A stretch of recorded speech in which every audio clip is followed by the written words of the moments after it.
Okay, once again, good morning, everybody, and welcome to episode 230 of the On Air Advocate. Where at the On Air Advocate, we look to provide education, support, and empowerment for all of those with different abilities, mental and medical illnesses, and their caregivers. For those of you who may not know me, my name is Tammy Flynn, and I am the host and producer of the On Air Advocate, and I am super excited if you are here this morning joining us live or whether you are catching this on the replay. Now, as always, if you think any of the content that we are talking about today could be relevant for anyone in your network or your circle, please hit the share button and share the love with others. Well, as you guys know, we have been going gold here at the On Air Advocate and spotlighting Childhood Cancer Awareness Month this September. And I am so excited to have with me this morning Jessica Cook, who is the Vice President and Patient and Family Services, and Lori Millner, who is the VP of Marketing at the NCCS, which is the National Children's Cancer Society. Thank you both for joining us this morning. Thank you. Thank you. And I know that you guys are new to the show. You guys haven't been on before. So I would love for you guys to just take a moment. Maybe Jessica, you could start with just letting us know a little bit about your background and what brought you to the NCCS. Sure. So I actually came onto the NCCS as a student. I was doing my internship while I was working on my master's in social work. And I just really fell in love with the mission of the organization. And 20 years later, I still and feel very privileged to be able to walk with the families that we serve and provide the assistance that we do to them. Wonderful. And Lori? Well, I come at the organization from a little bit different route. I spent the majority of my career in the agency business, advertising and sales promotion, and had the opportunity at one point to go out on my own, and I did that for a few years. And when I wanted to get back into more of a formal work environment, I wanted to do something a little different. I wanted to do something a little more meaningful. And I found this opportunity, and I was actually hired as their first director of marketing and thus promoted to the VP of marketing, and really have had a wonderful opportunity to create the whole NCCS brand and awareness, but also really get a lot of good reward feeling from doing what we do and helping these families who really don't have any other source of the support that we provide. Yes, and I know from your kind of your bio, Lori, that you've been with them for over a decade as well now.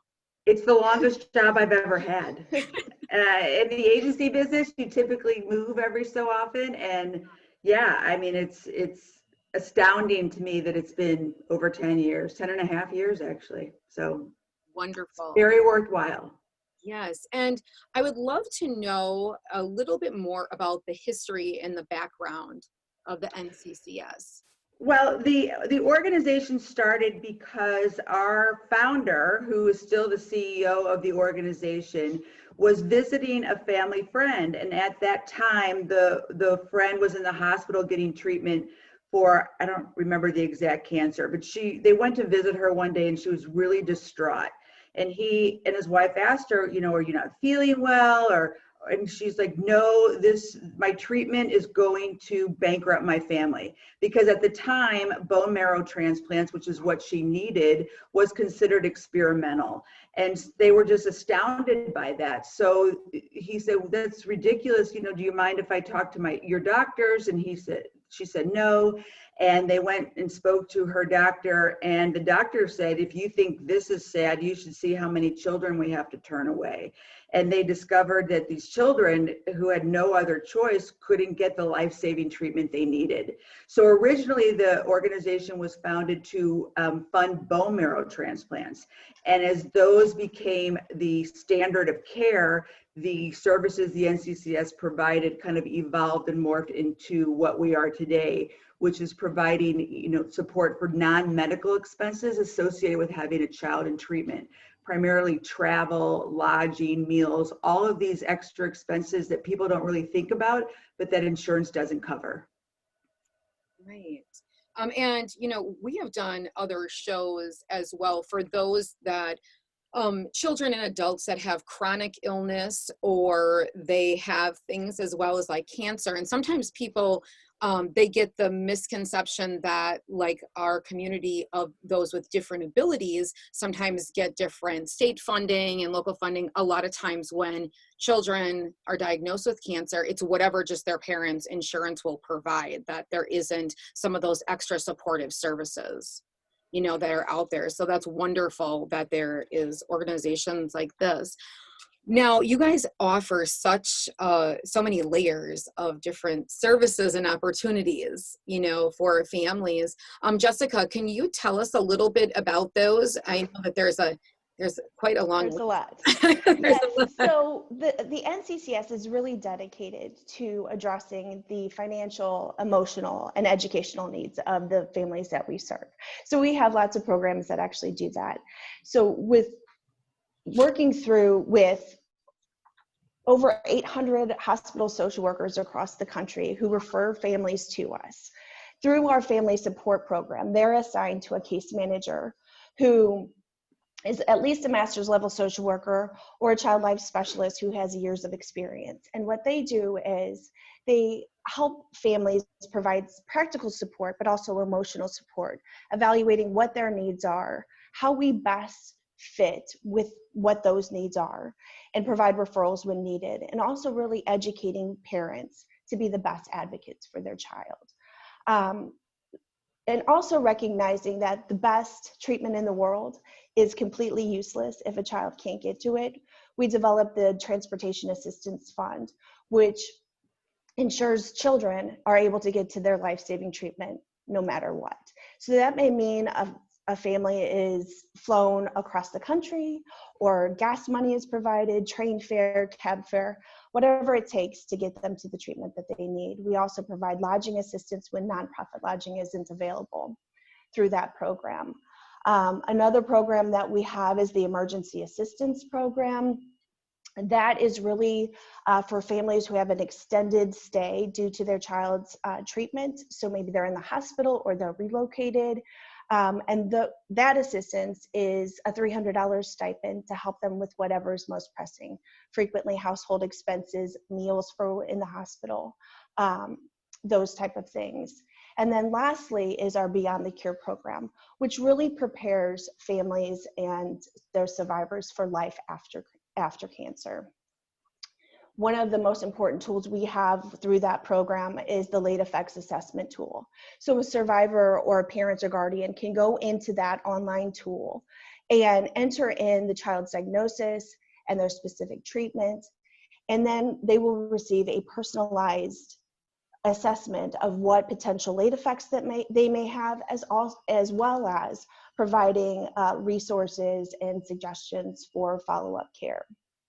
The Beyond the Cure also has a scholarship program where we this year have awarded 58 scholarships, and since inception have provided $1.2 million to ensure that survivors can meet their future goals. This program also sponsors regional conferences, as well as providing educational materials for families and survivors. We really realize that childhood cancer is a journey, and we are committed to our families every step of the way. There's just so many things there. One thing that as viewers are possibly watching or watching this back on the replay that they may have questions about, when we're talking about, you know, the travel and help and support, anyone who comes to you, are you able to help, or is there a process? Or, I mean, obviously that's why, you know, you raise funds and you know, you give back to, you know, continue to be able to provide the most for these kids. How does that work?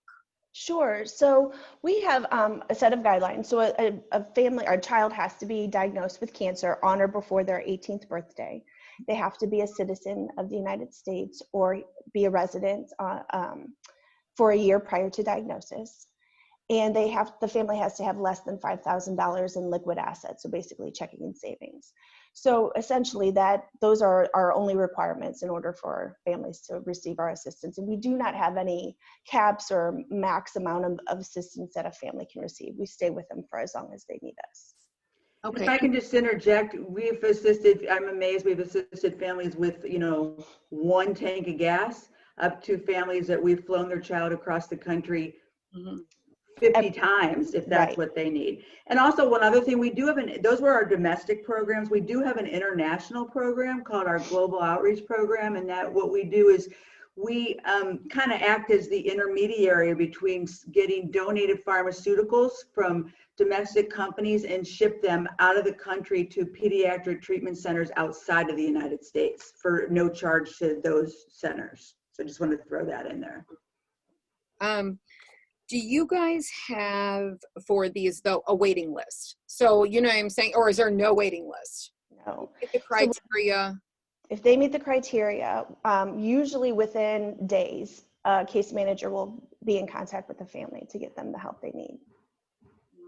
And now, and I know that we didn't chat about this before, but I don't know which one of you want to tackle it. With the pandemic going on right now and some of the in-person resources being a little bit more limited, have you guys started up within your network any virtual events or virtual, touch points with the people who are there that are part of the organization?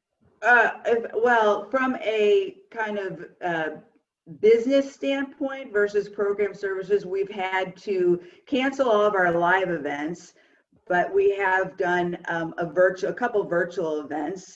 And then, Jessica can speak to this better than I can, but our case managers talk to families every day. And because we're based in one location, but we're national in scope, they don't typically even meet the families face to face. So Jessica, you want to kind of add on to that? Yeah, it's all of our assistance or all of our support is done through the phone. So that hasn't really impacted the actual financial or emotional support that families receive.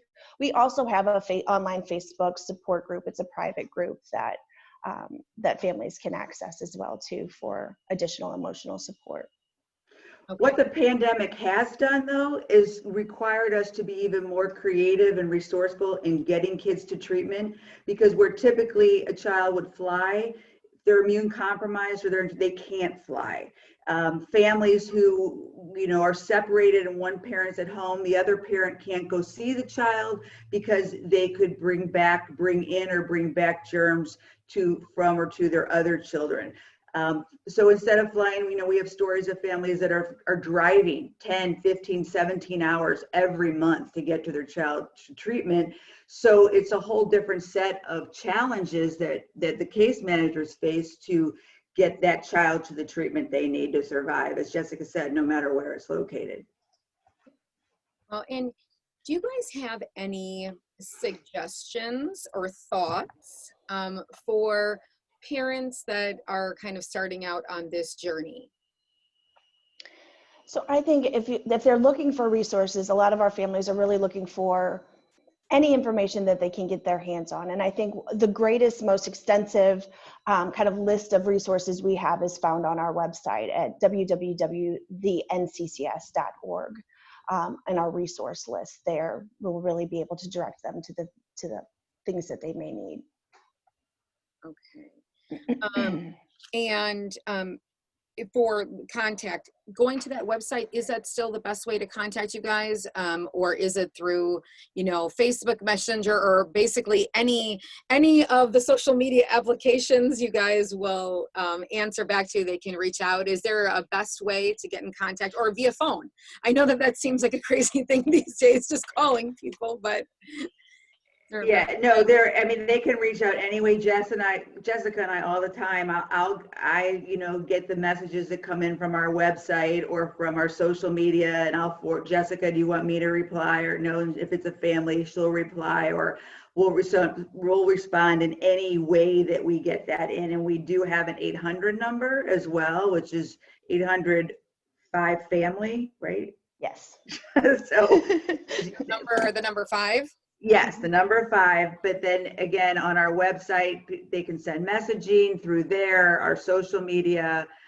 They can also send an email to pfs@thenccs.org. So there's many, many different ways, and we will always respond to every message that we get. Okay. And yeah, and I always encourage families when they're watching this, if they're just not sure, the best thing to do is always to reach out, right?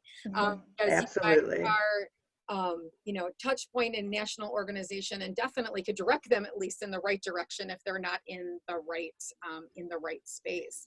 So I thank you guys so much for being here this morning and sharing this information with us. We're definitely going to get all of these links and stuff up on our site so that folks can, reach out and get the resources that they need. Is there anything else that you guys would like to leave us with before we close out today? Well, if I could just ask, the support that we get from our donors and if constituents is huge for us, especially as all of our live events have to be canceled, and those were huge sources of revenue for us. We know everyone is in a very precarious position with the pandemic. But even a Facebook fundraiser that raises $300, or that's really easy just for people to share with their friends and family, any sort of support that anyone can provide, we say, even the smallest donation makes a big impact to families battling childhood cancer. And we're there as a really great resource, and we really fulfill a very specific need that most people aren't aware of and that insurance doesn't cover. So whatever support anyone can provide, even if it's just sharing who we are with their friends and family and their social networks, it would be great and much appreciated. Yeah, and no better time to do it than in this month of September. Right. When it's Awareness Month, and they can just hop right onto your Facebook page, Instagram page, all those things that are shareable. You guys are on Twitter as well, right? Yes, we are. So, just sharing that content out, I find is the best way to raise awareness and support. So, and it's as simple as a click of the button.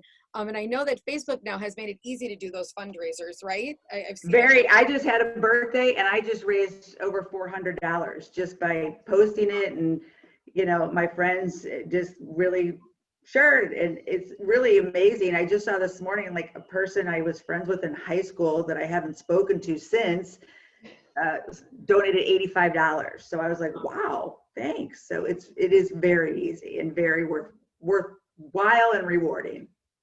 Wonderful. Well, thank you guys. Thank you for providing the resource that you do to everyone. And I thank you guys for sharing that with us this morning here at the On Air Advocate. Thank you very much for having us. Oh, you're very welcome. And if you guys want to know more about the On Air Advocate, you can head right on over to onairadvocate.com and you can find all of our resources there. Or if you'd like to join our private community, you can head up to the top of this Facebook page, hit the blue button, and that will let you in. With that, I hope everybody has a fabulous Thursday. Thank you, ladies, once again. And thank you for making a difference. And we all can do that a little bit. Every day, baby steps, anything you can do helps. Thank you. Thank you. Bye. Thanks so much. Bye-bye, everybody. Bye.